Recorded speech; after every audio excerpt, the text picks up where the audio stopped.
ayun na nga, parang medyo napag-usapan kayo ni Catherine. Anong masasabi mo?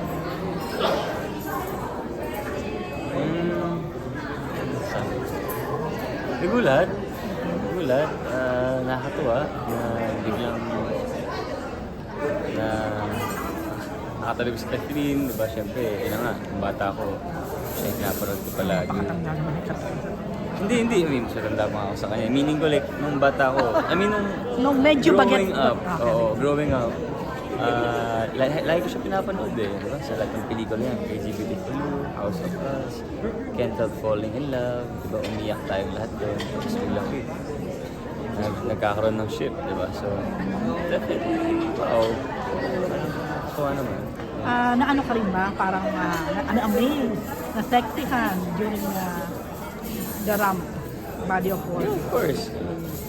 Pinaghirapan niya yun. Nakita ko talaga nag-workout siya. Nakita ko yung mga post niya sa Instagram na talagang pinaghihirapan talaga niya yung body niya.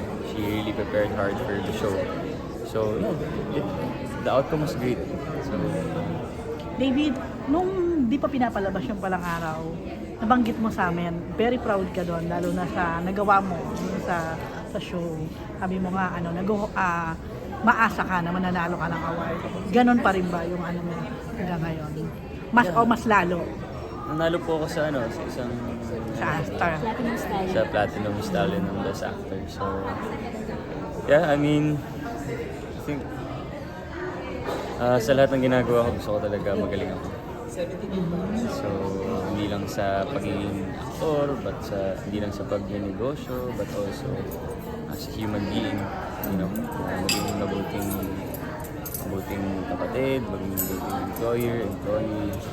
Yeah, so it's a non-stop learning for me every single day. And I've been trying my best to... Lately, I've been working on my communication skills. Just because kinakabahan talaga ako pag ganito. But now, it seemed like I am improving. Which is, I'm proud of myself. Malaki na in-improve mo. Oo nga po. Yeah. So ano na lang kasalanan ni David kung si David? Kasalanan. Ako. Hindi kasi ako makasalanan. Ikaw na.